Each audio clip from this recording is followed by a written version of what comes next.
अच्छा चलिए ठीक है। ओके। तो बेसिकली अल्टरनेट एनर्जी में आप न्यूक्लियर फिजन देखते हैं काफी अच्छे से। ठीक। एक सेकंड रुकना यार।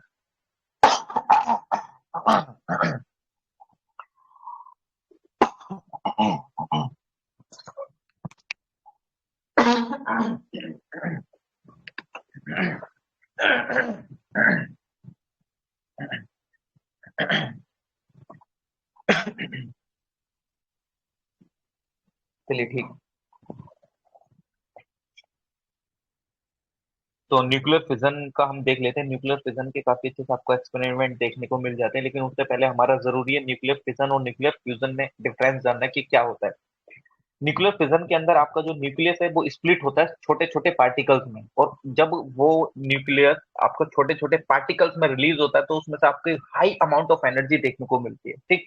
यानी कि जो आपको जो न्यूक्लियस है वो आपके टूटता है छोटे छोटे पार्टिकल्स में। जब कोई पार्टिकल एक पार्टिकल से अलग होगा तो उसमें से एनर्जी आपको काफी ज्यादा वे में देखने को मिलेगी, मतलब काफी एक्सट्रीम लेवल पे। ठीक। तो वो आपके किस में होता है न्यूक्लियर फिजन। फिजन यानी कि किसी भी एक न्यूक्लियस का स्प्लिट होना। ठीक। छोटे छोटे पार्टिकल्स में। फ्यूजन यानी कि किसी भी दो पार्टिकल्स का स्मॉलर एटम्स का एक साथ मिलकर एक बड़े एटम का बनना। तो वहां पे भी आपकी बहुत ज्यादा एनर्जी रिलीज होती है। तो सिंपल इतना ध्यान रखो, फिजन के अंदर क्या होता है कि आपका पार्टिकल टूटता है। फिजन फ्यूज का क्या मतलब होता है, एक साथ। ठीक। यस, क्या हो रहा है।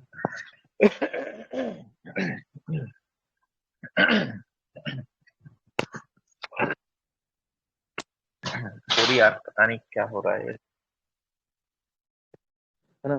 तो फिजन में आपकी क्या होता है कि स्मॉल पार्टिकल्स में टूटता है आपका न्यूक्लियस, और इसके अंदर क्या होता है कि आपके छोटे पार्टिकल बन के एक लार्ज एटम बनाते हैं। तो इसमें भी आपको लार्ज एनर्जी में एनर्जी देखने को मिलती है, इसमें भी लार्ज एनर्जी लार्ज वे में आपको एनर्जी रिलीज होती हुई देखने को मिलती है। ठीक। ये काफी अच्छे से देखने को नहीं मिलता है, ये नेचर में आपको इस तरीके से नहीं मिलता है, यानी कि कोई सेल टूट रहा है। लेकिन अगर आप देखें न्यूक्लियर फिजन को, तो ये काफी अच्छे से आपको देखने को मिल जाता है। कैसे कि जैसे आपके दो तारे हैं, दो तारे एक साथ मिलते हुए आपको दिखेंगे, तो यानी कि वहां पे क्या हो रहा है, वो दो एटम्स मिलके एक साथ एक बड़ा बना रहे हैं। जब दो कोई एनर्जी एक साथ कोलाइड करेंगे तो ऑब्वियसली बात है उसमें ब्लास्ट देखने को मिलेगा, तो यानी कि हाई अमाउंट ऑफ एनर्जी आपको निकलती हुई देखने को मिलेगी। ठीक। ये चीज आपको स्टार्स में देखने को मिल जाती है काफी अच्छे से, और सन में भी देखने को मिल जाती है। देखते हैं ना, जो आपके सन इतना हीटअप क्यों होता है, क्योंकि hydrogen to helium, helium to hydrogen convert होती रहती हैं चीजें काफी अच्छे से। ठीक।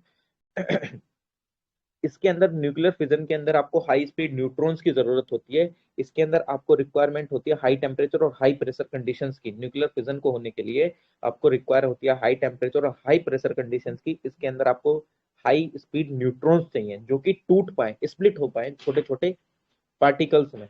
ये भी काफी अच्छे से आपकी हाई एनर्जी प्रोड्यूस करते हैं। ठीक। इसमें भी आपको बहुत ज्यादा एनर्जी देखने को मिलती है। ठीक। इसको ध्यान रख सकते हैं आप। ओके। तो अगर आप इसका एग्जांपल देखें तो न्यूट्रॉन बोmbardment होती है आपको, वो होता है ना uranium, uranium 235 is a radio active material. Uranium 235 का यूज करके आप न्यूक्लियर थर्मल पावर प्लांट में यूरेनियम 235 का यूज करते हैं, जिससे कि आप उसमें रिएक्शन कराते हैं, क्या उसके कणों को तोड़ते हैं, यूरेनियम को आप तोड़ते हैं। ठीक। क्यों तोड़ते हैं, क्योंकि आप उसमें न्यूट्रॉन की बोmbardment करते हैं, न्यूट्रॉन की बोmbardment होती है तो आपका जो यूरेनियम 235 है वो टूटता है छोटे छोटे कण कण में। ठीक। वहां पे आपको बहुत लार्ज स्केल पे एनर्जी देखने को मिलती है। जब लार्ज स्केल पे एनर्जी देखने को मिलती है, उस एनर्जी का यूज होता है वाटर को हीटअप करने के लिए। वाटर हीटअप होगा, आपकी स्टीम निकलेगी, स्टीम निकलेगी आपकी जनरेटर टरबाइन की प्रोपेलर्स को घुमाएंगे, प्रोपेलर्स को घुमाएंगे तो आपकी इलेक्ट्रिसिटी जनरेट होगी। ठीक। तो आपके यूरेनियम 235 को तोड़ने के लिए आपका न्यूट्रॉन की बोmbardment करी जाती है काफी अच्छे से। ठीक। और ये और न्यूक्लियर फिजन आप काफी अच्छे से देखें तो ड्यूटेरियम एंड ट्यूटेरियम में आपको ट्राइटियम में देखने को काफी अच्छे से मिलता है। ये क्या होता है ड्यूटेरियम ट्राइटियम, या हाइड्रोजन के वो है आइसोटोप्स। ठीक। आइसोटोप्स क्या होते हैं, जिनका एटॉमिक नंबर सेम रहता है और उनका एटॉमिक मास डिफरेंस होता है। अब अगर कोई नॉन साइंस ग्राउंड से नहीं है तो ध्यान रखने की, कोई नॉन साइंस बैकग्राउंड से है तो प्लीज ऐसा कोई इशू नहीं है, कुछ नहीं है ना। इतना जानने की जरूरत नहीं है, सिंपल इतना जान लो। आपको पता है ना पीरियोडिक टेबल होती है, हाइड्रोजन का नंबर मतलब ऐसे याद करते थे ना, hydrogen helium lithium Boroline boron carbon हल, नाइट्रोजन हल, नाइट्रोजन ऑक्सीजन फ्लोरीन नियोन हलीना के सोडियम रब से कैल्शियम। प्यार। इस तरीके से आपको याद होगा, हमारे लिए ना मतलब काफी निमोनिक्स बनते थे 11 12 में, जिसके पास साइंस स्ट्रीम होगी तो उसको पता होगा। तो हाइड्रोजन का नंबर 1 होता है, सेकंड नंबर हीलियम का होता है, पीरियोडिक टेबल है बकायदा, है ना। तो जिस हाइड मतलब जिस भी एटम का एटॉमिक नंबर सेम रहता है और उसका एटॉमिक मास डिफरेंस रहता है, तो वो आपका क्या कहलाता है, आइसोटोप कहलाता है, अगर आप लोगों को पता हो। ठीक, तो हाइड्रोजन के ये सब मतलब ये जो हाइड्रोजन है ना, ये हाइड्रोजन के आइसोटोप्स है, ड्यूटेरियम, यानी कि इनका एटॉमिक नंबर 1 ही है बट इनका एटॉमिक मास डिफरेंस है। ठीक, ट्राइटियम ये भी एक आइसोटोप है। तो ये कुछ बेसिक बेसिक चीजें थोड़ा सा पता होना चाहिए कि ट्राइटियम इज मतलब ट्राइटियम क्या है। बेसिकली अगर मैं लिख के दे देता हूँ tritium, tritium what is tritium, तो ट्राइटियम कुछ नहीं है, ये हाइड्रोजन का आइसोटोप है। हाइड्रोजन का आइसोटोप इन द सेंस कि उसका भी एटॉमिक नंबर 1 है बट इनका एटॉमिक मास जो होता है वो डिफरेंस होता है। ठीक, 20 तक के टेबल तो आप भी याद रखते हैं ना, वो जो 20 तक याद रखते हैं कि ऑक्सीजन का नंबर इतना है, ये सब। अब मैं केमिस्ट्री तो नहीं पढ़ा रहा हूँ, लेकिन हाँ याद होंगे आप लोगों को चीजें। ठीक, इसकी न्यूमोनिक्स काफी अच्छे से बनते थे। मेरे ध्यान तो नहीं आ रहा है, लेकिन मुझे तो एकदम सीरीज वाइज से ही ऐसे ही ध्यान थे कि hydrogen helium lithium boron boron ऐसा करके। लेकिन हाँ इनकी सीरीज भी बनती थी, वो सीरीज की न्यूमोनिक्स मेरे को ध्यान नहीं है ना। तो चलो ठीक है, मैंने आपको ये बताया कि न्यूक्लियर फिजन और न्यूक्लियर फ्यूजन में क्या होता है, चैलेंजेस वगैरह क्या आपको देखने को मिलते हैं। ये आप अगर देखें तो इसके अंदर इलेक्ट्रोस्टैटिक फोर्स काफी स्ट्रॉन्ग जनरेट होता है पॉजिटिवली चार्ज इलेक्ट्रॉन्स के बीच के अंदर, अगर आप देखेंगे तो काफी अच्छे से। ठीक, मतलब अगर आप देखें फ्यूजन के अंदर क्या होता है, दो पार्टिकल्स को मतलब दो पार्टिकल्स को मिला के एक नया पार्टिकल बनाना पड़ता है। ठीक, अगर आप मान लीजिए, मैं आपको इस चीज को काफी शॉर्ट वे में बता देता हूँ, मैग्नेट है, दो मैग्नेट को लेना, दोनों मैग्नेट को एक साथ लेकर आना, दोनों क्या दो कंडीशन बनती है, या तो दोनों मैग्नेट आप साथ में लेकर आ रहे हैं तो वो चिपक जाएंगी दोनों मैग्नेट, या तो दूर भागेंगे। ऐसा क्यों होता है, क्योंकि मैग्नेट के दो पोल होते हैं, नॉर्थ पोल साउथ पोल। ठीक, अगर दोनों मैग्नेट्स का दोनों पोल एक साथ लेकर आओगे नॉर्थ नॉर्थ, तो दूर भागेगी। ठीक, यार एक और सिंपल एग्जांपल दे देता हूँ, यार लड़के लड़के का रिलेशनशिप कराओ या लड़की लड़की का रिलेशन, वो अलग बात है कि ये चीजें अब 370 में हो गई हैं, लेकिन वो मैं आपको हाइपोथेटिकली एग्जांपल दे रहा हूँ। यार रिलेशनशिप जो कॉमन है वो किस में है, मतलब अपोजिट जेंडर में, लड़का और लड़की। ठीक, मतलब अगर शादी या मतलब मैरिजेस वगैरह हो रहे हैं, एक कॉमन बता रहा हूँ, कभी आप बोलोगे सर अब तो सेम सेक्स मैरिज लीगल है। ठीक, वो चीज छोड़ो, मैं समझाने के लिए बता दे रहा हूँ। ठीक, अगर आप मैरिज देखते हैं जो कि कॉमन टर्म्स में, तो एक लड़का और लड़की में एक कॉमन वे में आपको देखने को मिलता है। ठीक, तो सेम वैसे ही अगर आप लड़के लड़कों में कराते हैं या लड़की लड़की में शादी कराते हैं, तो समाज उसका रिपल्सन करता है, यानी कि उसका अपोज करता है। सेम अगर तुम दो चार्ज को एक साथ लाने की कोशिश करोगे, जो कि पॉजिटिव पॉजिटिव चार्ज है, दोनों को एक साथ लाओगे तो वो दूर भागेंगे। वहीं पर तुम पॉजिटिव और नेगेटिव लेकर आओ, दोनों पास आएंगे, है कि नहीं। तो सेम ऐसी मैग्नेट में देखने को मिलता है, अगर नॉर्थ पोल दोनों साथ में आएंगे तो दूर भागेंगे, क्योंकि वो रिपल्स करेंगे दोनों को, एक दूसरे को दूर भगाएंगे। ठीक, अगर वहीं पे नॉर्थ और साउथ लेकर आओ तो दोनों एक साथ आने की कोशिश करेंगे, दोनों चिपक जाएंगे मैग्नेट में, अगर आप ऐसा करो तो। सेम वही कि लड़का लड़की में शादी कॉमन वे में देखने को मिलती है, लड़के लड़के में अगर शादी हो तो रिपल्सन देखने को मिलेगा सोसाइटी में, लड़की लड़की में शादी हो रिपल्सन देखने को मिलेगा सोसाइटी के अंदर। तो सेम वही कंसेप्ट है, जिस टाइम पे आप न्यूक्लियर फिजन के अंदर दो एटम्स को एक साथ लेके आते हैं, तो आपको स्ट्रॉन्ग रिपल्सिव फोर्स देखने को मिलता है, जो कि अनमैनेजेबल चीजें हो जाती हैं काफी अच्छे से। ठीक, तो इसको ध्यान में रख लेना आप। ठीक, और बाकी ऐसा इतना यार, आपको इतना साइंटिस्ट नहीं बनना है कि आपको अच्छा ठीक है, इसके एडवांटेज फ्यूजन से रिलेटेड आप इन सब चीजों को क्यों कर रहे हैं, फ्यूजन से रिलेटेड इन सब चीजों को इसलिए कर रहे हैं क्योंकि आपको काफी अच्छे से फ्यूल की मतलब इतनी ज्यादा जरूरत ना पड़े, और जो हार्मफुल गैसेस निकल रही हैं CO2 वगैरह ये सब जितनी भी, उनको काफी अच्छे हम कम कर पाए। एज कम्पेयर टू अगर फ्यूजन में चीजें करते हैं तो ये सब चीजें कम निकलती है, क्योंकि आप उसमें किसी ऐसा फ्यूल का इस्तेमाल नहीं कर रहे हैं, you are playing with the atoms और मतलब पार्टिकल्स, आप एक लार्ज लेवल पे गेम को खेल रहे हैं रेडियो एक्टिव वाली चीजों में। लेकिन वो भी चीजें हार्मफुल है यार, अगर रेडियो एक्टिव किरणों को आप नहीं स्टोर या उनको रोक पाए तो वो आपके शरीर को इतनी बुरी तरीके से इम्पैक्ट करेंगे कि वो एक काफी तगड़ा मतलब हो सकता है कि CO2 वगैरह इन सबसे ज्यादा देखने को इफेक्ट पड़ जाए। ठीक, आप कभी यूरेनियम को कभी ऐसा किसी फील्ड में नहीं डाला जाता है, ध्यान रखना। यूरेनियम अभी एक कुछ साइंटिस्ट वगैरह थे, मतलब कोई रिसर्च वगैरह कर रहे थे, गलती से वो यूरेनियम कुछ ग्राम मतलब यूरेनियम का छोटा पार्ट वो कूड़े में चला गया, और वहां से इतनी रेडियो एक्टिव की किरणें देखने को मिली कि आसपास के लोगों को इम्पैक्ट करने लगी थी। या तो इसको समुद्र में डाल देते हैं, लेकिन समुद्र में डालना भी गलत बात है, मैराइन जो आपके एक्वाटिक इकोसिस्टम है उसको काफी अच्छे से इम्पैक्ट करते हैं ये चीजें भी। ठीक, हम अपने लिए दूसरों को नुकसान कर देते हैं। ठीक, ये इंसान की प्रवृत्ति है अगर आप देखते हैं, बट हाँ टोटलियन मतलब अगर हम देखते हैं लार्ज स्केल पे टोटली यार मेरे टंग स्लिप हो जाती है ना, टोटलियरिज्म का अगर आप वो देखते हैं कंसेप्ट, तो उसमें यही होता है ना, काफी अच्छे से आपको मैक्सिमम चीजें देखनी होती हैं, कहाँ पे बेनिफिट है कहाँ पे नहीं है। चलिए हम एथिक्स नहीं पढ़ रहे हैं, जब हम पढ़ेंगे तब चीजों को देखेंगे। तो एडवांटेज इसका यही देखने को मिलता है कि आपको हार्मफुल गैसेस वगैरह ये सब आपको नहीं देखने को मिलते। तो कुछ इस तरीके के इनिशिएटिव आपके ऑल ओवर वर्ल्ड लिए जा रहे हैं, जैसे कि एक ITAR प्रोग्राम है, international thermonuclear experimental reactor assembly. इसके अंदर क्या है, एक अगर आप देखें तो ये बेसिकली क्या है क्या नहीं है, ITER ये एक वर्ल्ड लार्जेस्ट टोकामक है। बेसिकली इसमें न्यूक्लियर फिजन वगैरह ये वाली चीजें देखने को मिलती है। टोकामक एक मैग्नेटिक फ्यूजन डिवाइस है, ठीक। अगर आप इसमें देखें तो कुल मिला के इतना ध्यान रखो, तो ये जो आपका ITER है, इसमें न्यूक्लियर फ्यूजन के थ्रू काफी अच्छे से एनर्जी जनरेट करने की कोशिश करी जाती है, ठीक। और ये कहाँ पे आपको देखने को मिलता है, साउथ फ्रांस के अंदर देखने को मिलता है। इसके अंदर कौन कौन है, इसके अंदर 35 नेशन पार्टिसिपेट करते हैं, यानी कि न्यूक्लियर फिजन वाली चीजों को काफी अच्छे से मतलब लाने के लिए बाहर, ठीक। उसमें आपका भारत भी है। तो ITER के अंदर आपकी ये सारी चीजें होती हैं। और टोकामक एक आपका मैग्नेटिक फ्यूजन डिवाइस है, इसको ध्यान रख लेना, ओके। जो कि काम करता है सिंपल सेम प्रिंसिपल पे, जैसे कि सन एंड स्टार्स के अंदर फ्यूजन वाली चीजें होती हैं, है ना। मतलब ऐसा समझ लो आप आर्टिफिशियल चीजें आप यहाँ पे जनरेट कर रहे हो, मतलब सेम तरीके की आप रिएक्शन जनरेट करके अर्थ पे एनर्जी क्रिएट करना चाह रहे हो। जैसे सन में एनर्जी क्रिएट होती है, स्टार में एनर्जी क्रिएट होती है, तो same on the basis of this आप एक सेम तरीके की एनर्जी यहाँ पे क्रिएट करना चाह रहे हो, जिससे कि आपकी डिपेंडेंसी कम हो जाए, ठीक। तो इसको ध्यान रखना। और इसके अंदर काफी अच्छे से आप अगर देखें तो टेम्परेचर बहुत पहुंच जाता है भाई, 150 मिलियन डिग्री सेल्सियस तक का टेम्परेचर। अगर आप देखें तो बहुत तगड़ा magnetic field, powerful magnetic field होता है यहाँ पे, ठीक। ओके, तो इसको ध्यान रखिएगा, ठीक। आगे देख लेते हैं। और क्या लिए जा रहे हैं इसके तरह प्रोग्राम, आपने शायद न्यूज पढ़ी होगी पिछले साल के आसपास, चाइना ने आर्टिफिशियल सन का एक एक्सपेरिमेंट करा था काफी अच्छे से। मतलब चाइना ने सेम फ्यूजन वाली रिएक्शन वगैरह करके एक आर्टिफिशियल सन जनरेट करा था, मतलब बहुत तगड़ी हीट जनरेट हो रही थी उससे भी, ठीक। तो इसको आप ध्यान रख सकते हैं। इंडिया ने भी SST-2 टोकोमक, इंडिया ने भी एक्सपेरिमेंट करा फ्यूजन रिएक्शन अपने कहाँ पे, गुजरात में, इंडियन वो institute of plasma research centre में, कहाँ, गुजरात के अंदर। जॉइंट यूरोपियन टोरस आपको देखने को मिलेगा, ये बेसिकली ये भी फ्यूचर न्यूक्लियर फिजन से रिलेटेड है काफी अच्छे से, तो ध्यान रखना, ठीक।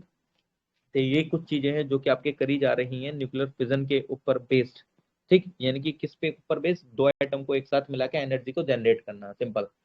इसको ध्यान रख लेना।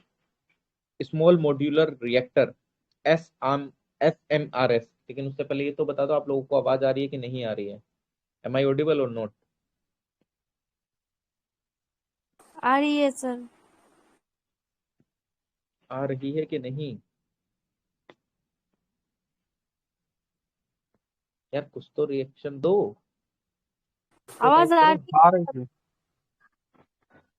आ रही है सर, प्रॉपर आवाज आ रही है। अच्छा ठीक है।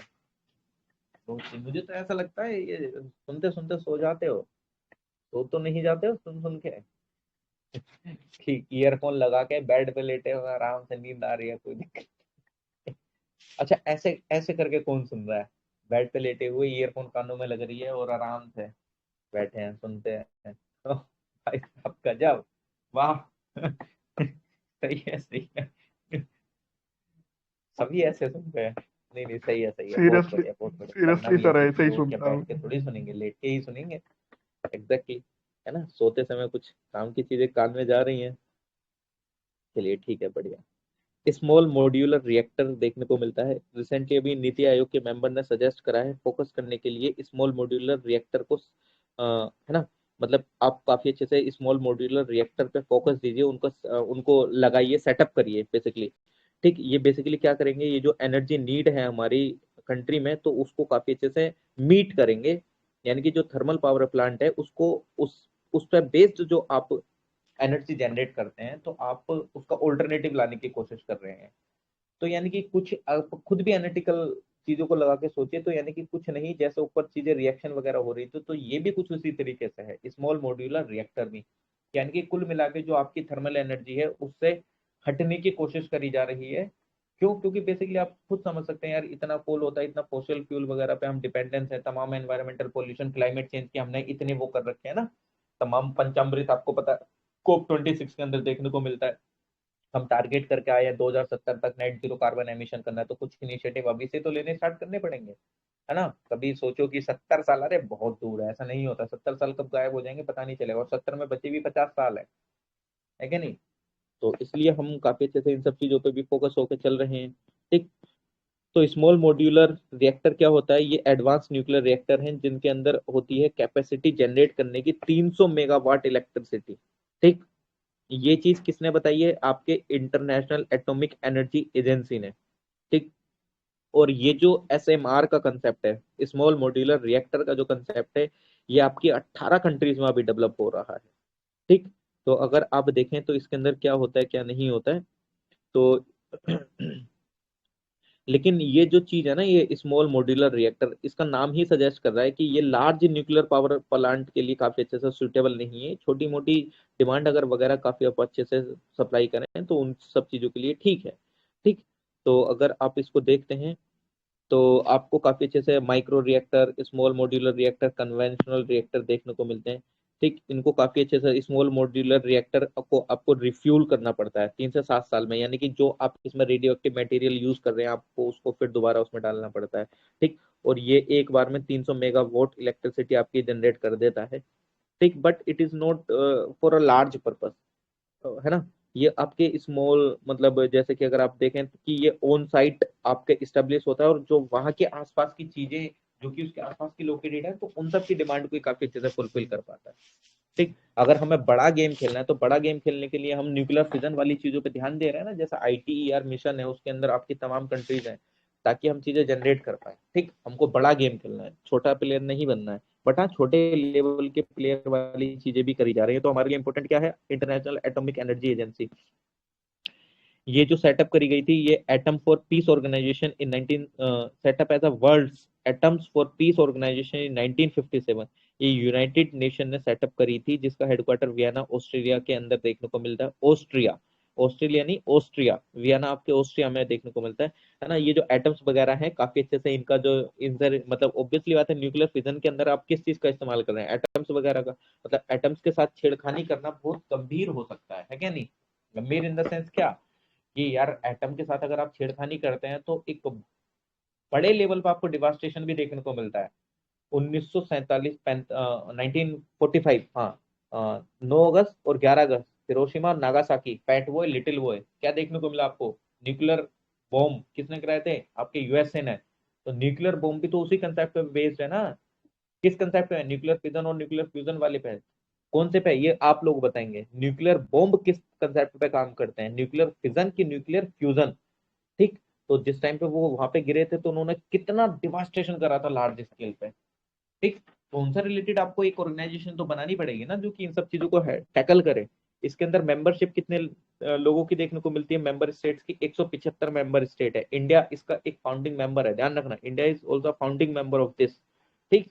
इसका कि अगर आप देखें तो इसका क्या है कि ये जितनी भी, मतलब आपको वेपन वगैरह से रिलेटेड, न्यूक्लियर वेपन वगैरह से रिलेटेड चीजें देखने को मिलती है, उनको काफी अच्छे से स्मूथली कराना, है ना। एक बेकार वे में यूज होते हुए आपको ना चीजें दिखें। ठीक। साइंटिफिक डेवलपमेंट को काफी अच्छे से, टेक्निकल इंफॉर्मेशन को शेयर करना बिटवीन द कंट्रीज। ठीक। न्यूक्लियर से रिलेटेड तो ध्यान रखना। ओके। Hyper loop system. अच्छा, मैं आपको अभी एक चीज बता रहा था, क्या बता रहा था यार, मैंने एक मीम देखा था, वो मीम रह गया, मैं शेयर कर देता इसमें, मैंने वो सेव नहीं करा। अच्छा, चलिए ठीक है, मैं उस पर दिखा देता फिर आपको, कोई दिक्कत नहीं है। चलिए ठीक है। आपका हाइपर लूप सिस्टम आपको पता होगा बेसिकली किस उस पे काम करता है, किस उस पे नहीं करता है, लेकिन मैं आपको बता दूं तो इंडियन रेलवेज ने कोलैबोरेट करा है IIT मद्रास के साथ कि वो अपना इंडिजीनियसली हाइपर लूप सिस्टम को जनरेट करेंगी। उस टीम का नाम है आविष्कार हाइपर लूप, जो कि IIT मद्रास के द्वारा सेटअप करी गई है। और उसने काफी अच्छे से प्रपोज करा है सेटअप करने का centre of excellence for hyperloop technology, से एक अलग सा सेंटर बनाना है।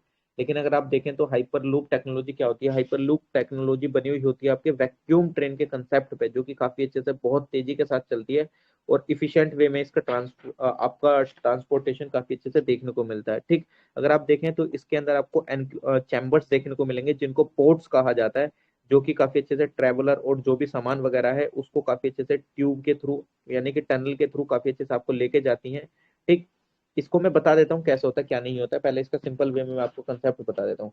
अच्छा, एक काम करना, आप लोगों ने बचपन में वो करा है जो मतलब एक संतरा खाया होगा, संतरा तो सबने खाया यार, अब भी खाते हो।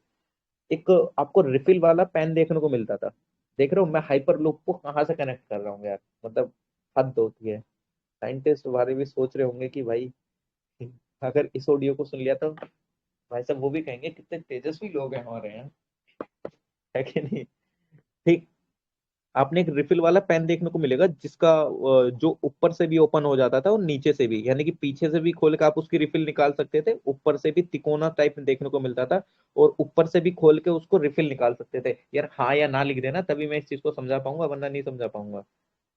बोलो है कि नहीं,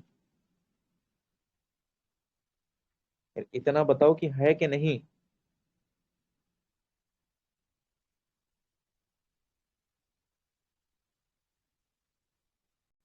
फिर से यार, एक पेन देखने को मिलता था ना जो कि ऊपर से भी खुल जाता था और पीछे से भी खुल जाता है, पीछे से खोल के रिफिल निकाल लो, ऊपर से खोल के रिफिल निकाल लो उसकी,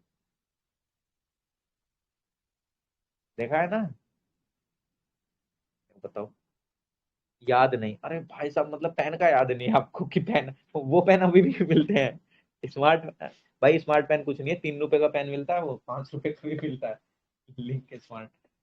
यार तो तुमने नहीं करा, वो तो अभी भी मिलता है सर, हाँ वही तो मैं बोल रहा हूँ, वो तो अभी भी मिलते हैं पेन।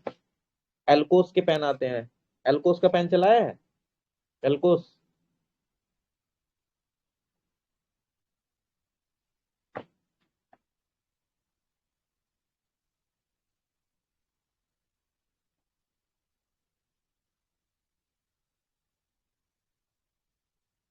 ये एक काम करो, सुनो मैं तुमको इस पे फिर वीडियो ही दिखा देता हूँ।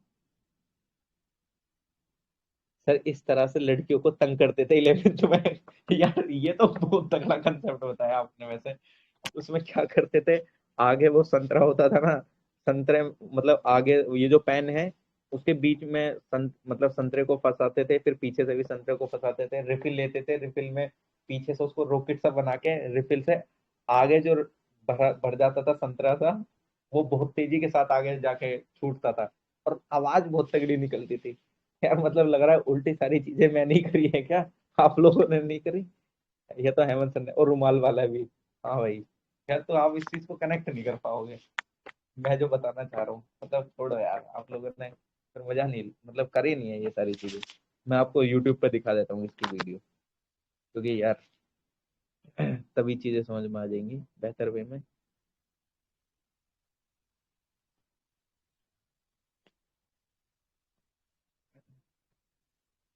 आपको सब यूट्यूब पे ही उल्टे वीडियो सीधे काम दिखानी सर पड़ेगी हम ही यार, दो लोग बताओ यार किए हैं कैसे अभी। हो आप लोगों ने वीडियोस नहीं देखी, क्या बात कर रहे हो यार।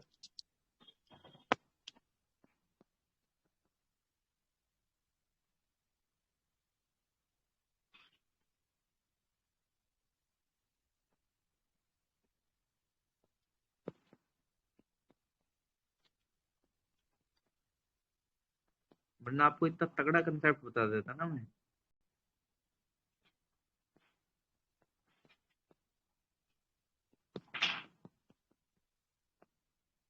यहाँ पे वीडियो मिलेगी भी कि नहीं मिलेगी समझ नहीं आ रहा, अच्छा चलो मिल तो गई है। The main कहाँ गई?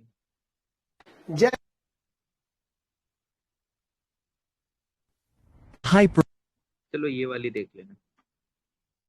एनिवर्सरी गिफ्ट ऑनलाइन लिए जैसे ही छुट्टी अप्रूव, होटल फोन करेंगे, बुक करेंगे, चलेंगे आगरा। आगरा लिए ऑनलाइन और Agra offline.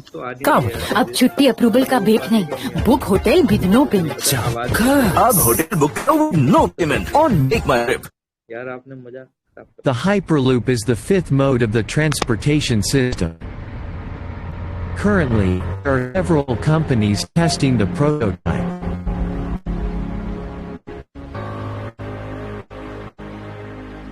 The idea is to reduce the pressure in the tube, and then place a sort of capsule or pod within the system. The low-pressure tube has few benefits. 1. Air resistance is removed. 2. The pressure gradient can be used to propel the pod at great speeds. Hyperloop is a new technology, every day getting better. As per Hyperloop structure and mechanism, it has some important parts. Tube. It is one of the main components of a Hyperloop system. Tubes are cylindrical metal pieces welded side by side, up and down, which allow the capsule to travel both the sides. These tubes are supported with an open pillar similar to the metro pillar you must have seen. Minimum distance between each pillar must be 30 meters for best support. The outer part of the tube will be covered with solar panels for renewable energy generation and provides power to the whole system, resulting in minimal cost of operation. Capsule. It is the part which travels from one part to another. The capsule can carry up to 28 passengers, an equivalent cargo at very high speed throughout the tube. Each capsule is accelerated with the help of a mechanism called magnetic linear accelerator. Each accelerator consists of a similar mechanism of motor, in which the rotor is fixed at the bottom of the capsule, and stator is fixed on the wall of the tube. Hence, the combination of these stator and rotor gives the momentum to the capsule for traveling at high speed. On the underside of each pod is a flat rectangular array of magnetic bars, called a Halbach array. It is named after its inventor, Klaus Halbach, a retired Lawrence Berkeley National. Smart class चल रही है, वाह, school में चलती थी ना smart class. अच्छा चलो, कुछ मतलब एक विजुअलाइजेशन अब आप कर पाओगे, ठीक, क्योंकि इस चीज का विजुअलाइजेशन कराना थोड़ा सा वो था, और आप आई होप कि आप लोग इसको पहले से भी जानते होंगे कि क्या चल रहा था। ठीक, अब ठीक है ना, कि अब तो चीजें समझ में आ जाएंगी। अब मैं जो बता रहा हूँ वो चीजें आप समझ पाएंगे अच्छे से। ठीक, देखो बेसिकली, अच्छा ये किसी को कुछ कंसेप्ट अगर पता चला हो तो बताओ किस कंसेप्ट का, या किसी को पहले से आता हो तो बताओ क्या क्या समझ आ रहा है उसमें, वो किस बेसिस पे चल रही है हाइपरलूप ट्रेन, बताना क्या समझ में आया उस वीडियो से जो मैंने अभी दिखाई थी। दिख रही थी कि नहीं दिख रही थी यार, ये तो बताओ, दिख रही थी कि नहीं दिख रही थी, मेरी आवाज आ रही है कि नहीं यार। एक तो आप लोग कुछ रेस्पॉन्स नहीं देते हो मुझे, कुछ तो रेस्पॉन्स दे दिया करो। दिख रही थी, अच्छा ठीक है। तो क्या समझ में आया है उसको देखने के बाद, क्या समझ में आया है? एनीवन, कुछ तो समझ में आया होगा, मतलब आपको क्या देखने को मिला है? अच्छा चलो ठीक है भाई, कोई इशू नहीं है, हम ही बता देते हैं। अच्छा, जो आपकी गाड़ी नॉर्मली हम रोड पे लेके चलते हैं, तो आपको गाड़ी का डिजाइन सिंपल ऐसा ही देखने को क्यों मिलता है ना? लग रहा है यार मुझे साइंस की क्लास भी चल रही है यहाँ पे। आपको गाड़ी का डिजाइन थोड़ा ऐसे ही देखने को क्यों मिलता है? ये तो कुछ ज्यादा ही हो गया यार, ये तो वो जो पहले वो चलते थे ना ऑटो वगैरह, उनका फेस काफी अच्छे से आगे निकला रहता था। ठीक, मतलब अगर आप देखें तो नॉर्मली गाड़ी जो है यहाँ पे आपको ऐसे देखने को मिलती है, और पीछे भी इस तरीके से आपको लूप में मतलब स्लोप से देखने को मिलता है। वाई? बिकॉज क्योंकि जो आपका एयर रेजिस्टेंस है उसको कम कर दिया जा सके। ठीक है ना, मतलब जो आपका हवा है, हवा रेजिस्टेंस करती है ना, आपके एनवायरनमेंट में हवा मौजूद है, हवा ही उस गाड़ी की स्पीड को, मतलब आप जितनी तेज से चलेंगे उतनी तेज से वो आपकी जो हवा है आपको रोकने की कोशिश करेगी। Newton third law of motion, action opposite reaction, जितना आप स्पीड के साथ जाएंगे उतना ही आपका एयर रेजिस्टेंस आपको करेगी, बहुत तेजी के साथ आपको रेजिस्टेंस करती हुई दिखेगी वो। अगर आप देखें तो आप चलती कार में खिड़की खोलना, आपको हवा की कितनी तेज तेज हवा आने लगेगी, या 110 की स्पीड पर कभी गाड़ी के शीशे डाउन करके देखना। ठीक, शीशे डाउन करेंगे, और खासकर अगर वैगनार गाड़ी है तो पूरी हिल जाएगी, और हो सकता है कि पलट भी जाए। वैगनार का तो ये हिसाब है। ठीक, मैं उसकी डीमार्केटिंग नहीं कर रहा हूँ, लेकिन मैं बता रहा हूँ 120 स्पीड पर पहुंच जाए उसको एक शीशे गाड़ी को ओपन कर देना, लिटरली बता रहा हूँ, गाड़ी ऐसे घूमेगी, मतलब समझ रहे हो क्यों? क्योंकि एक तरफ से हवा आ रही है और दूसरे शीशे से बाहर निकल रही है, वो उसको झेल नहीं पाती है।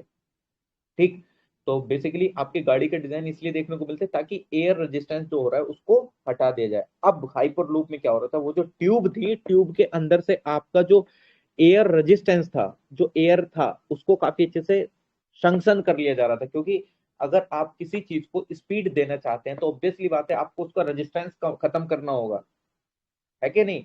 तो यानी कि जो रेजिस्टेंस उसको मिल रहा था वो जो ट्यूब शेप में ही क्यों देखने को मिल रही थी, वो इस तरीके का आपको ट्यूब कैबिन क्यों देखने को मिल रहा है। ट्यूब कैबिन इसलिए देखने को मिल रहा है ताकि आप काफी अच्छे से उसके अंदर की हवा को निकाल पाए और काफी अच्छे से उसको रेजिस्टेंस ना मिले। ठीक, ना मिलेगा तो कैसे, फिर वही वाला कंसेप्ट आ जाता है इसके अंदर, क्या कि जो आपकी मैग्नेटिक, दो मैग्नेटिक फील्ड को एक साथ लेके आओगे तो क्या होगा, दूर भागेंगे। तो इसमें जो चलाई जाती है जो कैबिन है, इसको चलाया कैसे जाता है, मैग्नेटिक बार्स के ऊपर। मैग्नेटिक बार्स के ऊपर कैसे, इलेक्ट्रिसिटी अगर किसी तार के अंदर फ्लो होती है तो उसके अंदर मैग्नेटिक फील्ड जनरेट होता है। आप लोगों को पता होगा, अर्थ का कंसेप्ट में कितनी बार बता चुका हूँ। अर्थ के अंदर क्या है, आयरन। आयरन आपका क्या होता है, जो अर्थ है रोटेट करती है, अर्थ अपने रोटेट करती है, तो उसके अंदर जो आयरन है, आयरन के अंदर इलेक्ट्रॉन है। 9th और 10th क्लास में हम एक चीज पढ़ चुके हैं, the movement of any electron is called charge. तो आपका जो अर्थ में ये जो मेंटल और कोर वगैरह में जो आपका मोल्टन फॉर्म में आपका आयरन क्या है आपका मौजूद है, तो वो काफी अच्छे से मूव करता है क्योंकि अर्थ रोटेट करती है अपनी एक्सिस पे। जब इलेक्ट्रॉन का मूवमेंट होगा तो चार्ज जनरेट होगा, चार्ज जनरेट होता है तो मैग्नेटिक फील्ड जनरेट होता है, मैग्नेटिक फील्ड जनरेट होता है, तो इसी वजह से आपको अर्थ में मैग्नेटिक फील्ड देखने को मिलता है। तो सेम वही कंसेप्ट यहाँ पे अप्लाई होता है, क्या कि यहाँ पे इलेक्ट्रिसिटी के थ्रू आपकी क्या करी जाती है, आपका मैग्नेटिक फील्ड जनरेट होता है। मैग्नेटिक फील्ड जनरेट होता है तो सेम वही कंसेप्ट मैं जो आपको पहले बता चुका हूँ कि अगर लड़के और लड़की की शादी कराओगे तो समाज एक्सेप्ट करेगा, लेकिन वहीं पर लड़के लड़के की शादी कराओ तो रिपल्सिव करेगा, या लड़की लड़की की शादी कराओ तो आपको रिपल्सिव करेगा। तो सेम यहाँ पे क्या देखने को मिल रहा है, दो मैग्नेटिक फील्ड एक साथ देखने को मिल जाते हैं, यानी कि नॉर्थ नॉर्थ के एक साथ अगर देखने को मिल रहे हैं तो ये दोनों रिपल्सिव करेंगे, दोनों एक दूसरे से दूर भागेंगे। जब एक दूसरे से दूर भागेंगे तो ये जो कैबिन है ये आपको आगे बढ़ेगा। ठीक, ओके, क्योंकि आपको मैं पीछे भी एग्जांपल दे चुका हूँ ना, लड़के और लड़की की शादी एक्सेप्ट करी जाती है समाज में, लड़के और लड़के की नहीं, लड़की और लड़की की नहीं, रिपल्सन देखने को मिलता है। तो सेम यहाँ पे मैग्नेटिक फील्ड के अदर पोल्स होंगे तो रिपल्सन देखने को मिलेगा। जब रिपल्सन देखने को मिलेगा तो वो जो है वो दूर भागने की कोशिश करेगा। ठीक, तो आप इसको ध्यान में रख सकते हैं, और इससे ज्यादा मैं आपको फिजिसिस्ट नहीं बना सकता हूँ। दिस इज द ओके, विजातीय आकर्षण, विजेतीय आकर्षण, ये कौन सा आकर्षण होता है, विजेतीय आकर्षण, मैं समझा नहीं, आपने हिंदी में लिखा, अच्छी बात है, जो हिंदी मीडियम में है वो काफी अच्छे से समझ गए होंगे, लेकिन विजेतीय आकर्षण मैं नहीं समझ पाया। विजेतीय क्या होता है, आकर्षण तो मैं समझ गया, अट्रैक्शन। ठीक, चलिए कोई इशू नहीं है। लिथियम आयन बैटरीज आपको काफी अच्छे से देखने को मिलती है। यूनियन गवर्नमेंट ने काफी अच्छे से एक एक्सपर्ट पैनल क्रिएट करा था जो कि काफी अच्छे से आपके मतलब जो एक्सप्लोजन्स वगैरह देखने को मिल रहे थे इलेक्ट्रिक व्हीकल्स वगैरह में, ठीक, उनसे रिलेटेड, ठीक, जो कि आपको लिथियम आयन बैटरी बेस देखने को मिल रहे थे। लिथियम आयन के लिथियम, आपको पता है लिथियम अभी देखने को मिला जम्मू एंड कश्मीर में, कहाँ देखने को मिला लिथियम, ये बताओ कहाँ देखने को मिला रिसेंटली, अभी लिथियम जम्मू कश्मीर में कहाँ देखने को मिला?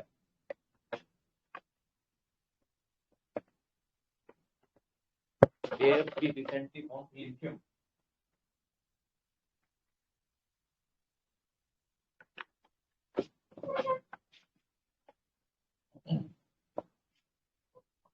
चलिए ठीक है, लिखिएगा साउथ का कोई, साउथ के कोई स्टेट में भी और जम्मू एंड कश्मीर में भी।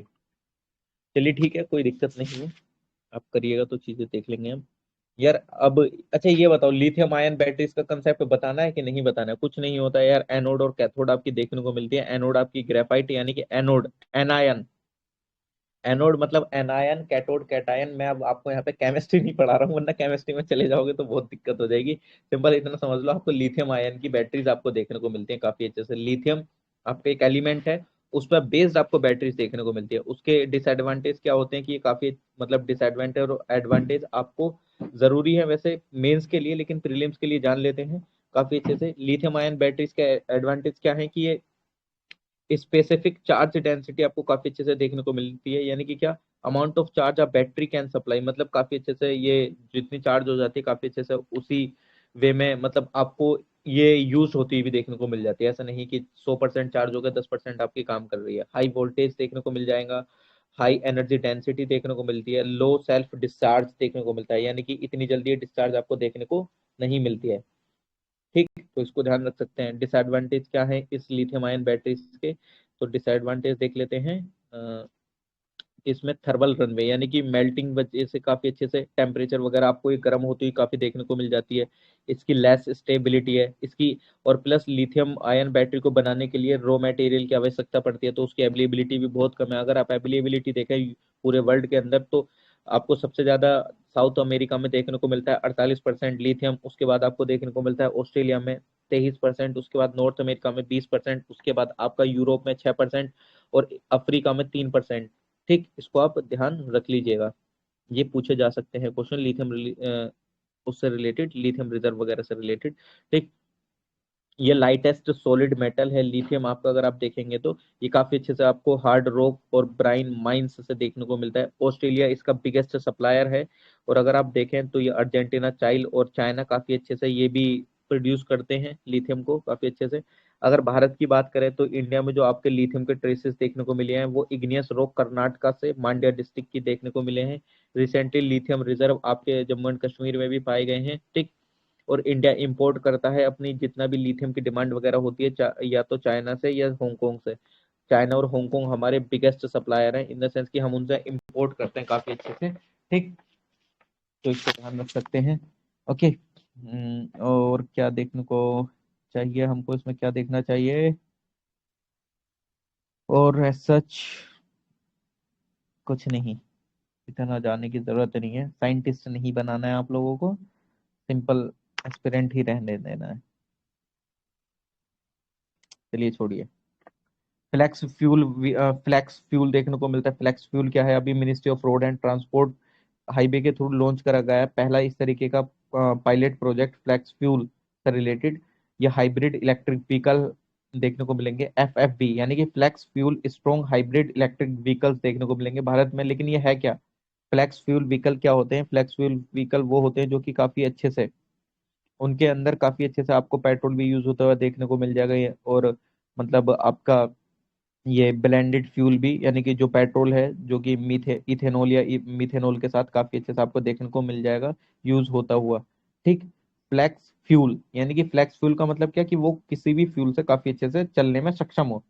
जैसे बोलते हैं ना फ्लेक्सिबल इंसान, वो ये दीवार भी कूद जाएगा, वो ये दीवार भी कूद जाएगा। तो फ्लैक्स फ्यूल यानी कि काफी अच्छे से वो फ्यूल पे, चाहे आपका मतलब पेट्रोल हो या ब्लेंडेड पेट्रोल फ्यूल हो, आपका उस पे इंजन चलने में सक्षम होता है। ठीक, इलेक्ट्रिक पे भी। ठीक, ओके, तो इसको ध्यान रख लेना। तो इसको देख लेते हैं। और ये अगर आप देखें तो ये जो फ्लेक्स फ्यूल वाले इंजन है वो सिर्फ पेट्रोल पे नहीं, मतलब वो आपके ब्लेंडेड फ्यूल पे, यानी कि जो ब्लेंडेड पेट्रोल है जो कि हमारा एक टारगेट भी है 20 से 30%, मतलब हमको इथेनॉल मिक्स करना है काफी अच्छे से, ब्लेंडेड करना है 20% कम से कम। ठीक, तो ये ब्लेंडेड पेट्रोल पे चलने को देखने को मिलेगा, ना कि नॉर्मल पेट्रोल पे। ठीक, आपकी इलेक्ट्रिक व्हीकल इलेक्ट्रिक से भी चलेगा प्लस ब्लेंडेड पेट्रोल से भी, यानी कि दोनों में ये चलने में सक्षम होगा काफी अच्छे से। तो इसको आप काफी अच्छे से ध्यान रख सकते हैं। ओके, तो और इसमें सच क्या जानने की जरूरत है, इसमें सिग्निफिकेंस चैलेंजेस, यार ये मेंस पॉइंट ऑफ व्यू से ज्यादा अच्छे से दे रखे हैं। इथेनॉल, अच्छा ठीक है यार, ऐसा सच इतना कुछ नहीं देखने को मिल रहा है। चलिए ठीक है, इतना जान लीजिए फ्लैक्स फ्यूल क्या होता है, वही काफी है आपके लिए। फ्यूल सेल अगर आप देखेंगे, इंडिया ने पहली बार इंडिजीनियसली डेवलप करे हैं hydrogen fuel cell. Jointly develop करे गए हैं किस किस के द्वारा? CSIR के द्वारा, एक प्राइवेट फर्म है किपिट करके।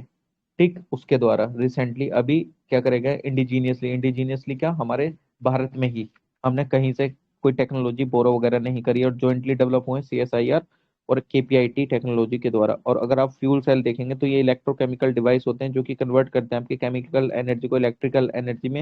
यानी कि जब ये हाइड्रोजन बेस्ड फ्यूल सेल है तो ऑब्वियसली बात है हाइड्रोजन की केमिकल रिएक्शन देखने को मिलेगी जो कि आपकी बाद में इलेक्ट्रिसिटी में जनरेट होती हुई देखने को मिलेगी। ठीक, तो इसको आप ध्यान रख सकते हैं कि ये फ्यूल सेल क्या होते हैं, हमारे लिए जानना जरूरी है। CSIR एक ऑटोनोमस बॉडी है जो कि स्टैब्लिश हुई थी 1942 में ministry of science and technology के अंडर में। ठीक, इसका हेडक्वार्टर आपको दिल्ली में देखने को मिलता है। ठीक, अगर आप देखें तो ये जो किस किस में काफी अच्छे से आपको देखने को मिल जाएगी, oceanography, geophysics, chemical, drugs, genomics, aeronautics, biotechnology, nano technology, instrumentation, environmental engineering, information technology. ए भाई साहब, मतलब देख रहे हो ये इतने सारे एरिया कवर करके बैठा है। ये वही लड़का है जो शादी में जाके सबको बोलता है ये भी अपनी, ये भी, ये भी, ये भी, ये भी, तो ये वही वाला लड़का है ये। ठीक। इसका प्रेसिडेंट कौन होता है सीएसआईआर का? ये प्राइम मिनिस्टर होता है इसका। जो प्रेसिडेंट होते हैं सीएसआईआर के, वो प्राइम मिनिस्टर होते हैं। ठीक, तो इसको ध्यान रखिएगा। ओके, चलिए, सही है, ठीक है। एज सच कोई इशू नहीं है। कुछ इंपॉर्टेंट न्यूज बता देते हैं इसमें। भाई खत्म हो जाए यार, ये तो खत्म होने का नाम ही नहीं ले रहा है। नहीं खत्म होता, दिख गया, दिख गया, दिख गया, चलो ठीक है, दिख गया खत्म होता हुआ। अभी आपको रोशनी देखने को मिली, इंडिया की फर्स्ट सैलाइन वाटर, एक lantern which uses a sea water as electrolyte between specially design electrode to power the LED lamp. ठीक, ये फर्स्ट सैलाइन वाटर लालटेन होती है ना, काफी अच्छे से, तो ये रोशनी वो देखने को मिला जो कि काफी अच्छे से सी वाटर का यूज करके आपको लाइट अप करा गया काफी अच्छे से, है ना, एलईडी लैंप्स को। ठीक, ये डेवलप किसके द्वारा करा गया था? एनआईओटी के द्वारा, जो कि चेन्नई में है। ओके, तो इसको ध्यान रखिएगा। और अभी यूके और नीति आयोग ने काफी अच्छे से कोलैबोरेशन करा है इलेक्ट्रिक मोबिलिटी से रिलेटेड। ठीक, तो इसने ई अमृत करके एक एप्लीकेशन लॉन्च करी है जिससे कि अवेयरनेस बढ़ाई जाए इलेक्ट्रिक मोबिलिटी के लिए। ई अमृत यानी कि accelerated E mobility revolution for India transportation. एक काफी अच्छे से एक और चीज चालू करी गई है, report on advance chemistry cell battery reuse, यानी कि आपको काफी अच्छे से मतलब इन सब पे रिपोर्ट वगैरह तैयार करनी है कि हम काफी अच्छे से बैटरीज का किस तरीके से रीयूज वगैरह कर सकते हैं। एक मिशन इनोवेशन आपको देखने को मिला है काफी अच्छे से, जो कि लॉन्च करा गया है बायो रिफाइनरीज के मिशन को एक्सेलरेट करने के लिए, ताकि आप ऑल्टरनेटिव निकाल पाए, है ना, बायो रिफाइनरीज बैठाएं, काफी अच्छे से एनर्जी जनरेट करें वहां से। ठीक, इसको ध्यान रख सकते हैं। Okay, awards and prizes, Nobel peace prize आपको देखने को मिला केमिस्ट्री में, किसको? ये आपको कैरोलिन आर बैटोजी यूएसए के हैं, मोर्टर मेल्डल डेनमार्क के हैं, के बेरी सार्प्लेस आपको यूएसए के देखने को मिलते हैं। ये सेकंड नोबेल पीस प्राइज है केमिस्ट्री में जो कि के बेरी सार्प्लेस को मिला है, और जो कि पहली बार मतलब इनको पहले भी ऑलरेडी मिल चुका है फर्स्ट प्राइज, मतलब इस तरीके का 2001 में। ठीक, ये सेकंड नोबेल पीस प्राइज है। देख रहे हो, मतलब बंदे ने एक पहले ले लिया था 2001 में, अब दूसरी बार नोबेल पीस प्राइज मिला है। किसको? के बेरी सार्प्लेस। ठीक, इनको ध्यान रख लेना। और ये फिफ्थ पर्सन है जो कि रिसीव करेंगे नोबेल पीस प्राइज 2 बार, मैडम क्यूरी के बाद। मैडम क्यूरी और इसके मैडम क्यूरी के बाद आपको Linus Pauling, John Bardeen, Frederick Sanger, तो इनको भी इन इन इन इन साइंटिस्ट को 2 बार मिल चुका है केमिस्ट्री के फील्ड में पीस प्राइज। ये फिफ्थ पर्सन है जिनको दूसरी बार मिल रहा है। और international committee of the red cross भी 3 बार जीत चुकी है ह्यूमन राइट्स से रिलेटेड आपके, मतलब 2 बार जीत चुकी है पीस प्राइज काफी अच्छे से। ठीक, ओके, ठीक, नहीं नहीं, ये जो international committee of the red cross है इसने 3 बार जीता है। ठीक, और जो आपकी यूएनएचसीआर है काफी अच्छे से, उसने 2 बार जीता है। ठीक, इसने 3 बार जीता है, इसको ध्यान रख लेना। ओके, तो इन्होंने क्या देखने को काफी अच्छे से देखने को मिल रही है इसमें चीज, जो azides and alkyne react very efficiently when copper ions are added. This reaction is now used globally to link molecules together in a simple manner. जो आपके एजाइड्स होते हैं, ठीक, आपने एल्काइन, एल्केन और एल्काइंस काफी अच्छे से पढ़े होंगे। उनका फॉर्मूला ऐसे देखने को मिलता था ना, CnH2n-2, CnS2n, CnS2n+2 करके। यार जो नॉन साइंस बैकग्राउंड है उन्हें मैं क्या पीछे की चीजें बताऊंगा, लेकिन हाँ आप लोग अगर साइंस बैकग्राउंड से तो समझ पा रहे होंगे।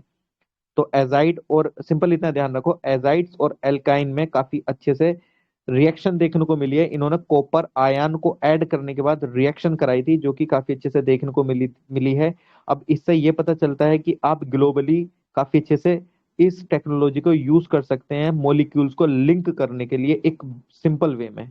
बस सिंपल इतना ध्यान रख लो, जितना टेक्निकल में घुसोगे शायद चीजें ना ध्यान रहें, क्योंकि फिर एक एक चीजों को बताना पड़ेगा कि ये कैसे होता है क्या नहीं होता। नोबेल प्राइज फिजिक्स में देखने को मिला काफी अच्छे से एलन एस्पेक्ट जो कि फ्रांस के हैं, जॉन एफ क्लोजर जो कि यूएसए के हैं, एंटोन जेलिंगर जो कि ऑस्ट्रिया से बिलोंग करते हैं। इन्होंने एक्सपेरिमेंट करा है एंटेंगल्ड फोटोन से रिलेटेड और इस्टेब्लिश करी है violation of Bell inequalities and pioneering quantum information for science in the sense. इतना ध्यान रख लो कि काफी अच्छे से इन्होंने फोटोन्स के ऊपर चीजें करी हैं। हमने क्यू के डी में पढ़ा था कि क्वांटम की डिस्ट्रीब्यूशन में एंटेंगलमेंट, एंटेंगलमेंट में क्या देखा था कि एक पार्टिकल के बेसिस पे दूसरे क्वांटम पार्टिकल की बारे में फीचर पता लगा पा रहे थे हम। तो सेम उसी तरीके का आपको यहाँ देखने को मिल रहा है, ठीक, और कुछ नहीं है। मतलब सिंपल इन्होंने ऐसे बोला कि एक के ऊपर मतलब एक को पहचान के दूसरे चीज का आप अंदाजा लगा रहे हैं, ठीक, आप एक को पहचान के दूसरे का अंदाजा लगा रहे हैं। मतलब अगर ये रेड है तो दूसरा ब्लू होगा, अगर ये ब्लू है तो दूसरा रेड होगा, ठीक, जैसे इसमें दिखा रखा है। मतलब कुछ नहीं, सिंपल ये कि यार अब इसको कैसे मजाक मतलब थोड़ा सा वैसे बता देता हूँ। मतलब इन्होंने कुछ नहीं, इन्होंने क्या करा है, जो आपकी क्वांटम फिजिक्स होती है, क्वांटम फिजिक्स के अंदर फोटॉन्स पे काफी अच्छे से काम करा जाता है और क्वांटम्स पे। तो इन्होंने क्या बोला कि आप किसी एक पार्टिकल का इंफॉर्मेशन देके आप दूसरे का जज कर रहे हैं। मतलब कैसे, ऐसे बोलते हैं ना, जैसे कि एक ऐसे बोल दे यार, एक इसका एग्जांपल मैं वैसे बता देता हूँ। जैसे दो फ्रेंड्स हैं, ठीक है, दो लड़के हैं। तो दो लड़के हैं तो अगर किसी एक की गर्लफ्रेंड है ना, तो आप जाकर उसको बोलेंगे जो दूसरा वाला है उसको कि भाई तेरी भी जरूर होगी जब तेरे रूममेट की है तो ये क्या बात हुई। तो सेम यही कंसेप्ट यहाँ पे बताया गया है कि मतलब अगर तुम्हारे रूममेट की गर्लफ्रेंड है तो तुम्हारी होनी भी जरूरी है, ठीक। तो आप उसका नेचर जज कर रहे हैं, ठीक, नेचर इन द सेंस कि सेम यहाँ पे वही चीज करी है कि अगर कोई एक किसी फोटोन का नेचर आपको कुछ देखने को मिल रहा है तो आपने सेम उसी के बेसिस पे दूसरे का जज कर लिया है नेचर, ठीक, और कुछ नहीं देखने को मिला है। वरना अगर आप इसमें फंसेंगे तो फंसते रह जाएंगे। मैं ऑलरेडी एंटेंगलमेंट पढ़ा चुका हूँ, समझा चुका हूँ क्यू के डी में, ठीक। और वो चीज मैंने अभी भी रिपीट कर दी है। नोबेल पीस प्राइज मेडिसिन या साइकोलॉजी में देखने को मिला है किसको। ये प्राइज आपको सबसे पहली बात पता होनी चाहिए किसको दिया, मतलब किसको दिया गया है, स्वीडिश जेनेटिसिस्ट सेवेंतो पावो को, ठीक, इनको दिया गया है। काफी अच्छे से इन्होंने जीनोम वगैरह से रिलेटेड काफी अच्छे से ह्यूमन इवोल्यूशन के ऊपर कुछ एक्सपेरिमेंट वगैरह करे थे, ठीक। तो आप इसको ध्यान रखिएगा। और अगर आप देखें इन्होंने डिस्कवरी, मतलब इन द सेंस अगर आप देखें तो इन्होंने काफी अच्छे से बताया था जीनोम नियंदर नियंदर नियंदरथल आपको काफी अच्छे से देखने को मिलेगा। जिस टाइम पे आपको ह्यूमन इवोल्यूशन देखने को मिलता है तो वन इवोल्यूशन आपको ये देखने को मिलता है, मतलब आपके इंसानी रूप होने से पहले नियंदरथल वाला आपको काफी अच्छे से रूप देखने को मिलता है। उसके बाद आप होमोसैपियन बने, मतलब पहले बंदर, फिर धीरे धीरे आपने कुछ मतलब आपके अंदर मतलब चलने वाला कंसेप्ट आया, फिर उसके बाद दूसरा आप हाथों वगैरह का यूज करने लगे। तो इस तरीके से आप उनको नाम देखने को मिलते हैं ना। तो नियंदरथल आपके होमोसैपियंस से बनने वाले पहले का नाम है। तो इन्होंने काफी अच्छे से उनकी जीनोम सिक्वेंसिंग वगैरह करी है, ठीक। तो आप इसको ध्यान लगा सकते हैं, ओके। मिस्केलेनियस देख लेते हैं। European organisation for nuclear research आपको देखने को मिली। इसने लार्ज हेड्रोन कोलाइडर काफी अच्छे से रीस्टार्ट करा है, जो कि 3 सालों से शट डाउन पड़ा था। अगर आज किसी ने इसका न्यूज़पेपर पढ़ा है द हिंदू के टेक्स्ट एंड कंटेक्स्ट के बाद जो आर्टिकल था वो LHC के ऊपर ही देखने को मिलता है। और इसके ऊपर मैंने एक न्यूज भी बनाई थी, मैं आपको सेंड कर दूंगा, आप देख सकते हैं। ये वर्ल्ड का largest and most powerful particle accelerator है। मतलब ये आपके पार्टिकल्स को काफी अच्छे से मूवमेंट कराता है, मतलब बहुत हाई स्पीड पे, ठीक, मतलब काफी अच्छे से, ठीक, उसको एक्सेलरेट अगर आप देखें तो मतलब आपके पार्टिकल को ये बहुत तेजी के साथ घुमाता है, ठीक। और अगर आप देखें काफी अच्छे से इसमें ये स्टार्ट करा गया था 2008 में, ठीक, 2008 में देखने को मिलता है। और आप इसमें देखेंगे तो मतलब आप वही मैं आपको बोल रहा हूँ कि आपके आर्टिकल्स को काफी तेजी के साथ मूवमेंट बहुत तेजी के साथ आपको कराता हुआ देखने को मिलेगा। और इन अगर जो आप कोलिजन देखने को मिलता है किसमें, इनसाइड द एक्सेलरेटर, मतलब एक्सेलरेटर के अंदर आपको दो हाई एनर्जी पार्टिकल्स का काफी अच्छे से क्या देखने को मिलेगा, मतलब collision in the sense two high energy particle beams travel at close to the speed of light before they are made to collide। मतलब ऐसे समझो ये आपस में जो पार्टिकल्स हैं दोनों टकराने से पहले स्पीड ऑफ लाइट से तेजी दुगनी के साथ एक दूसरे की तरफ बढ़ते हैं और फिर एक साथ ये टकराते हैं, ठीक, मतलब ये काफी अच्छे से तेजी से, ये जो लार्ज हेड्रोन कोलाइडर है बहुत अच्छे से पार्टिकल्स का मूवमेंट बहुत तेजी के साथ कराता है, और जिस टाइम पे ये मिलते होंगे तो ऑब्वियसली बात है कि बहुत तगड़े से आपको एनर्जी रिलीज होती हुई देखने को मिलेगी। ठीक, ओके। चार तरीके के पार्टिकल डिटेक्टर आपको देखने को मिलते हैं। एटलास, जिसका नाम है toroidal LHC apparatus, CMS, the compact muon solenoid LS, a large ion collider experiment LHCb, study of physics in B meson. ठीक, आपको पता हो तो आपने सिंपल अभी तीन भागों में चीजों को पढ़ा होगा, क्या? Electron, proton, neutron. उनके अलावा भी आपको चीजें देखने को मिलती है, म्यून, बीबिसोन और फोटोन। ठीक, ताऊ, तमाम चीजें आपको, एंटी न्यूट्रिनो, न्यूट्रिनो। तो मतलब इन तीनों के अलावा भी जो चीजें देखने को मिलती हैं वो आपको ये है ना, ये इस तरीके के पार्टिकल्स को डिटेक्ट करते हैं। तो चार पार्टिकल डिटेक्टर आपको LHC के अंदर देखने को काफी अच्छे से मिलते हैं। ठीक।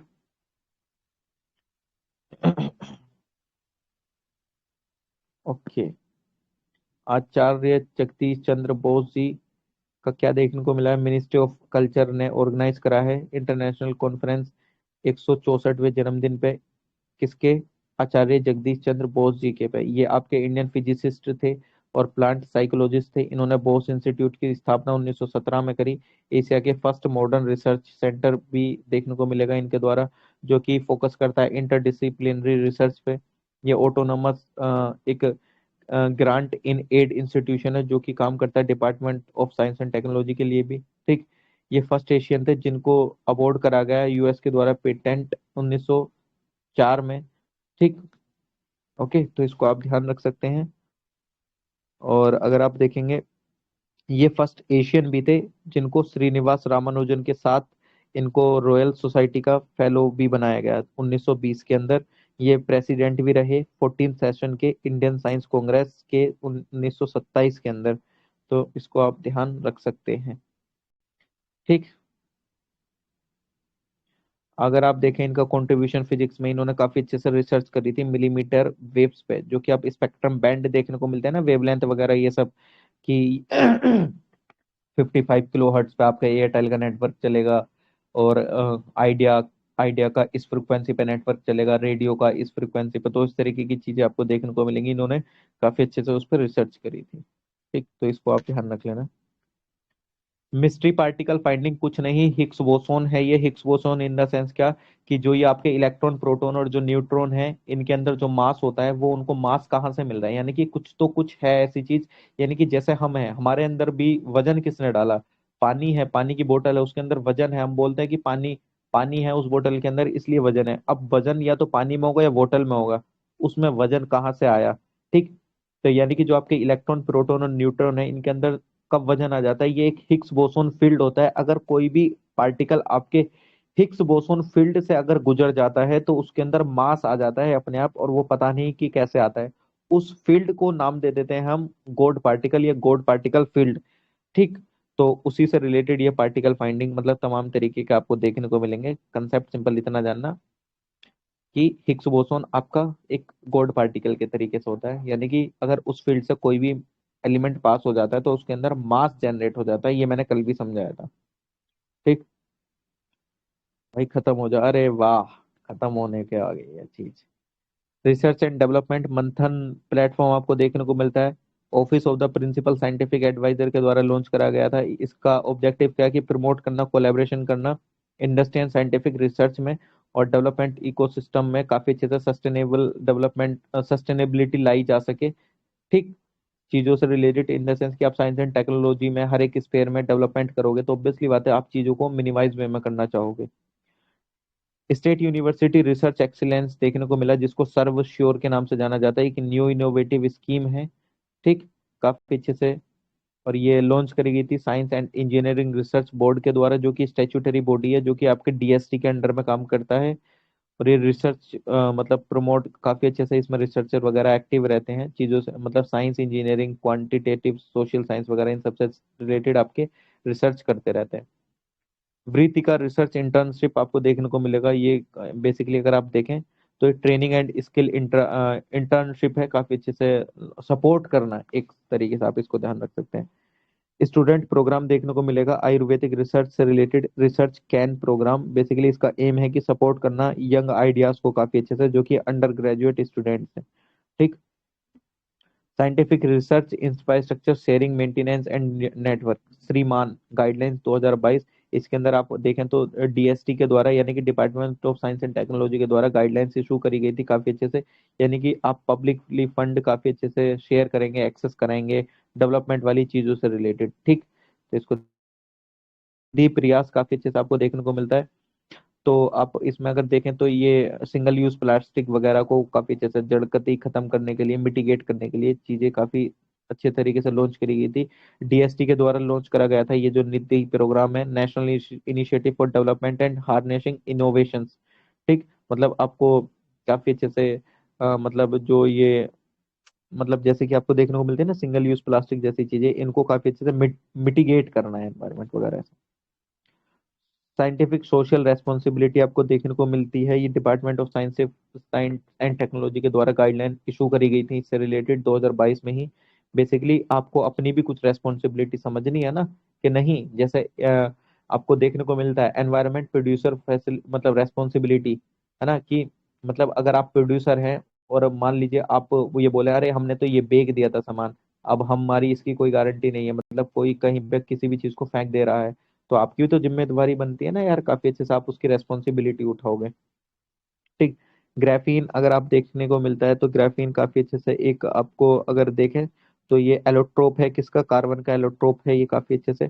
ये काफी ड्यूरेबल है, बेटर रिफ्लेक्टिव डिस्प्ले होती है इसकी। ठीक। और ये लेजर डिवाइसेस में भी आपको देखने को मिल जाता है। ठीक। इथाइलिन ग्लाइकोल, ये department of chemical and petrochemical के द्वारा गैजेट नोटिफिकेशन जारी करी गई है इथाइल ग्लाइकोन के क्वालिटी कंट्रोल से रिलेटेड 2022 में। ये कलरलेस और ओडरलेस अल्कोहलिक कंपाउंड है, जो कि काफी अच्छे से मतलब ये मतलब अगर आप देखें तो बहुत खतरनाक लिक्विड है। अगर इसको पी लेते हैं तो भाई ऐसा समझ लो कि डेथ हो जाती है काफी अच्छे से। ठीक। ओके। और एक आपको single crystalline scandium nitride SCN, ये department of science and technology के द्वारा डिस्कवर करे गए थे कुछ नोवल मटेरियल जिसको नाम से जाना जाता है सिंगल क्रिस्टलाइन SCN, जो कि कन्वर्ट करता है इंफ्रारेड लाइट को रिन्यूएबल एनर्जी में। सिंपल ध्यान रख लेना, सिंगल क्रिस्टलाइन स्कैंडियम नाइट्राइड आपके क्या करता है, कन्वर्ट करता है इंफ्रारेड लाइट को रिन्यूएबल एनर्जी में। ठीक। कोर्डी कोर्डी गोल्ड नैनो पार्टिकल आपको देखने को मिले, ये क्या है, बेसिकली आपकी ड्रग डिलीवरी को काफी इफिशिएंट बनाते हैं। यानी कि जैसे आपको शरीर के अंदर जहाँ पे भी आपको दवाई भेजनी है तो वहां पे काफी अच्छे से बहुत बेहतर वे में ये ड्रग डिलीवरी करते हैं ह्यूमन बॉडी में, फास्टर में, और एकदम जहाँ पे जरूरत है वहीं पे ही डिलीवर करते हैं आपको। ओके। निक्सटामलाइजेशन ये काफी अच्छे से आपकी मतलब जो आप देखें तो काफी अच्छे से ये एक मेथड है जिसके अंदर एंशियंट पीपल जो थे कहा के मेसोअमेरिका, एक term use to Mexico and central America like the Maya use to soak and cook their maize in an alkaline solution and make it more palatable nutrition and non toxic. मतलब जो आपके मैसो America में ancient people रहते थे या रहते हुए दिखते हैं आपको, तो वो काफी अच्छे से वो अपना मेज का काफी अच्छे से एल्केलाइन सॉल्यूशन के अंदर प्रिपेयर करते थे खाने को, जो कि काफी अच्छे से न्यूट्रिशियस और नॉन टॉक्सिक आपको देखने को मिलता है। और जो ये मैसो अमेरिका, इसके अंदर कौन कौन से लोग आते हैं, मैक्सिको सेंट्रल अमेरिका वाले लोग। ठीक। तो इसको आप ध्यान रखिएगा। Now the PT 365 science and technology is finished. भाई साहब कितने पेज थे इसके अंदर, 85। वाह, कुछ जाके आराम मिला। ये